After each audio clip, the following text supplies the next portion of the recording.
If someone had told Anita Knutson on June 3, 2007 that this morning would be her last, she probably would have just laughed it off and continued going about her business.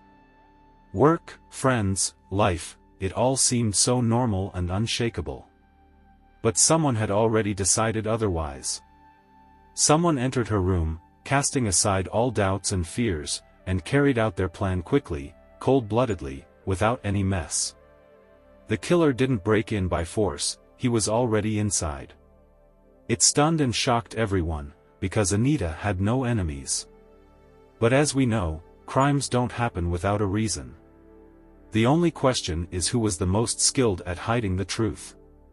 The small town of Minot, North Dakota was shaken by a horrific event in the spring of 2007.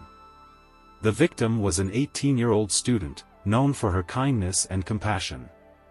For 15 years, this case remained unsolved, accumulating numerous suspects but yielding no significant progress in the investigation.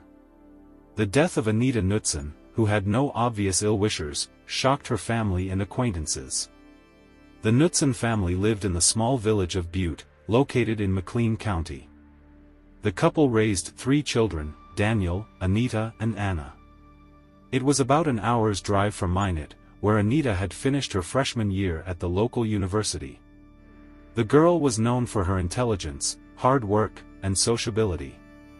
She dreamed of becoming a school teacher and working with elementary grades. Her loved ones believed this profession would suit Anita perfectly. The girl rented an apartment near the university together with her longtime friend. To be able to pay for her studies and housing, Anita worked 2 jobs, at a hotel and a store. But despite her busy schedule, she led an active social life, maintaining warm relationships with many people. In early June 2007, Anita was eagerly anticipating her summer vacation. The girl maintained close ties with her family and communicated with her parents, brother and sister daily. So when her mother tried to call her on Saturday, June 3, and didn't get an answer, it alarmed the woman.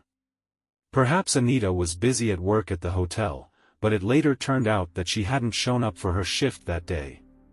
When attempts to reach the girl the next day were again unsuccessful, her father, Gordon Knutson, decided to personally make sure his daughter was all right and set off for Minot. As he approached the building, the man immediately noticed the broken window in Anita's room. Coming closer, through the glass he saw a motionless figure on the bed. Although the face was not visible, Gordon intuitively felt it was his daughter.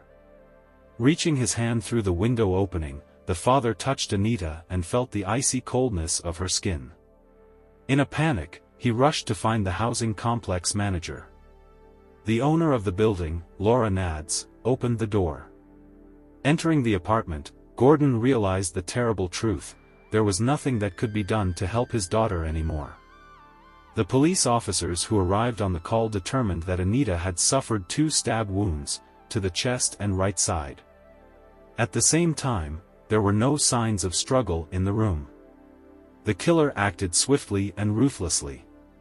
There were rumors that the girl was wearing a robe, or that someone had covered her with it after the fact. This could indicate a personal motive for the crime. Perhaps the murderer wanted to distance himself from the act or, conversely, to show a kind of compassion for the victim. Next to the body, on the bed, important pieces of evidence were found: Anita's mobile phone and a folding knife with dried blood, hidden under the bedspread. Valuables remained in the room: money in a wallet, a laptop, a camera.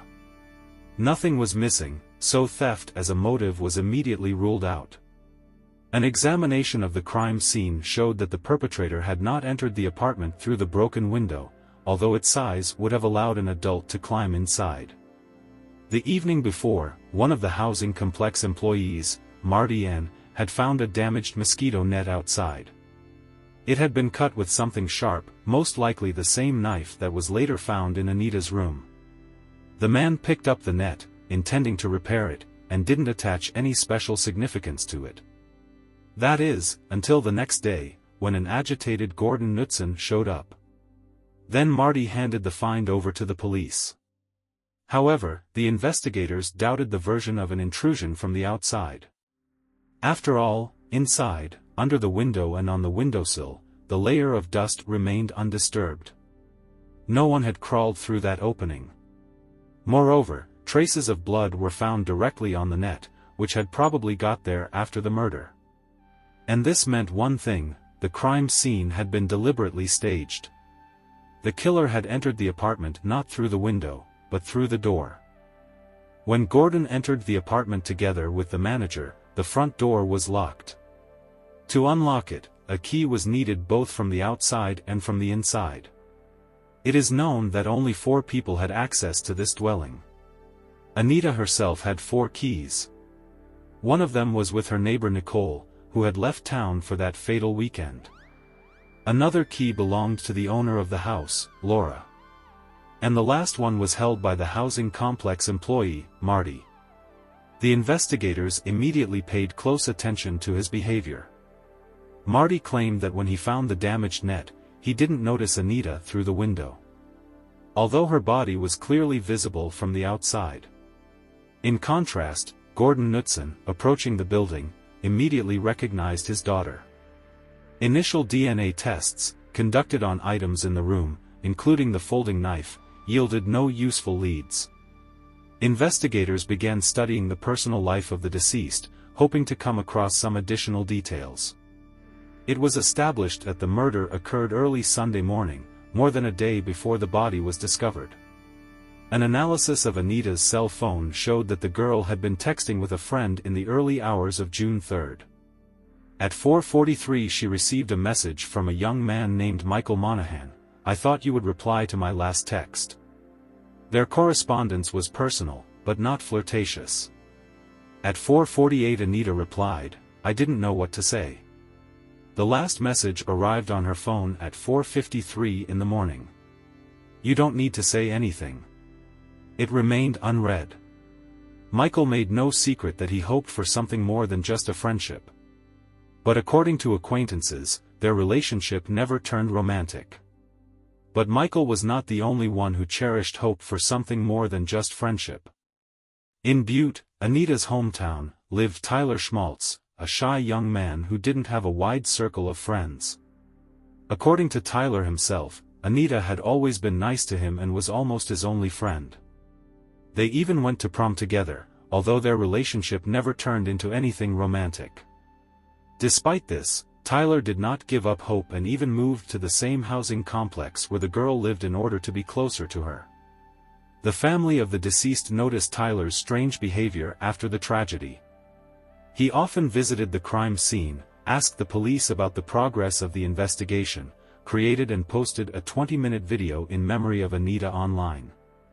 Moreover, the young man initiated a fundraiser and organized the placement of billboards with information about the investigation. Tyler was repeatedly summoned for questioning. Law enforcement took DNA samples and fingerprints from him, but found no matches with those found at the murder scene. The police also obtained testimony from a person who saw a man running away from the housing complex at about the time when, according to experts, the crime occurred.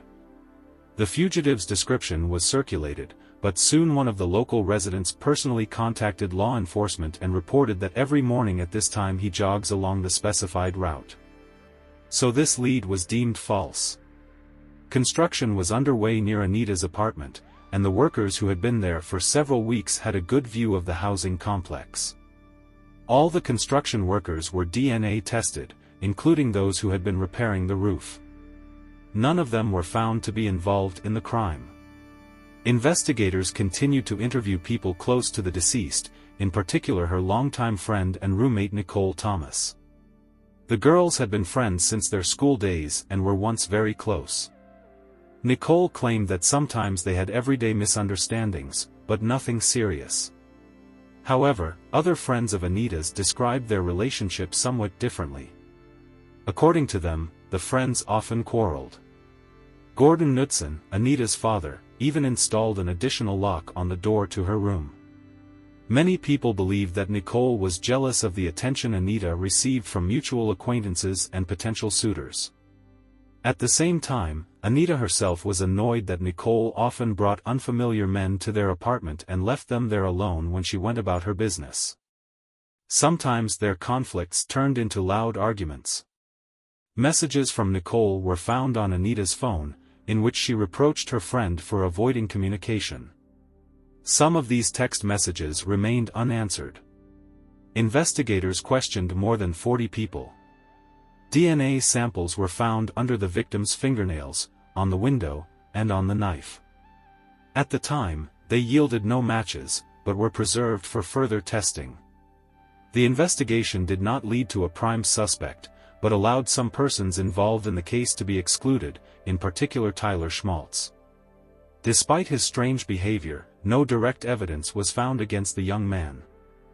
The murder did not resemble an outburst of rage. Moreover, it became obvious that the perpetrator was unlikely to have entered the apartment through the window.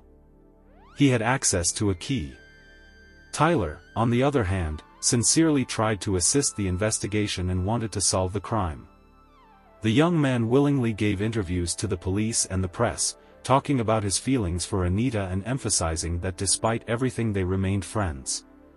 Another person who came under close scrutiny by law enforcement was Marty N., an employee of the housing complex. He was thoroughly investigated after the incident, but in January 2009 he was found dead in his own apartment. The man's death was ruled a suicide, which gave rise to many rumors. However, despite the suspicions, the police were unable to find evidence of Marty's involvement in Anita's murder. The mysterious murder remained unsolved for almost a decade and a half. The Knutson family did not stop trying to get justice, talking to journalists and spreading information about the crime in the hope of stumbling upon new leads.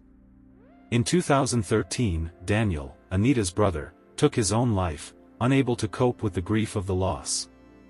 Loved ones recalled that his sister's tragic death had irreversibly changed him. In essence, the family lost 2 children at once. In the fall of 2021, the case unexpectedly moved forward thanks to a TV show dedicated to unsolved crimes. This program assists investigations by involving its own resources. Their efforts are rarely in vain. That's what happened this time. A film crew traveled to Minot to study Anita's past and circle of acquaintances again. Attention was drawn to several key figures. Tyler Schmaltz was re-interrogated, but quickly excluded from the suspects. Michael Monahan, the last person Anita had texted with, was also found not to be involved. There was no conflict between them. Marty N. ceased to be of interest to the investigation after police confirmed that due to the lights being off in the room, he physically could not have seen the body through the window when he picked up the mosquito net. One suspect remained, Nicole Rice, who had previously gone by the last name Thomas. In 2021, she was working at a military base in Minot. The woman was arrested and charged with the murder of Anita Knutson. Almost 15 years after the crime, the police finally announced that they had been able to identify a likely killer. On October 25, 34-year-old Nicole Rice was taken into custody and placed in the county jail.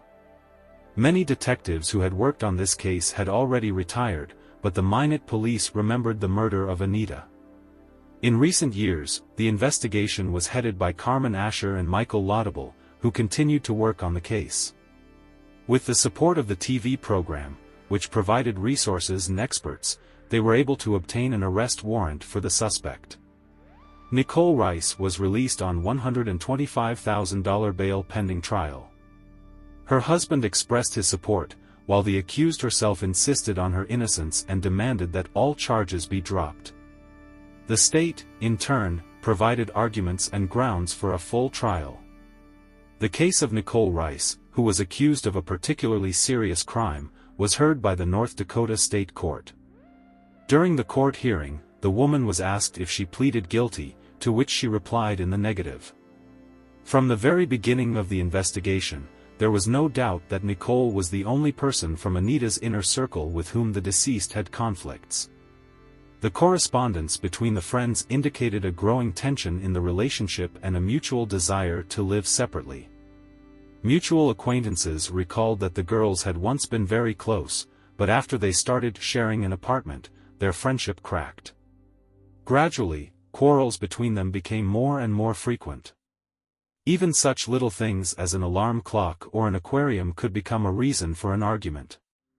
Nicole repeatedly spoke about Anita in a derogatory tone in the presence of other people.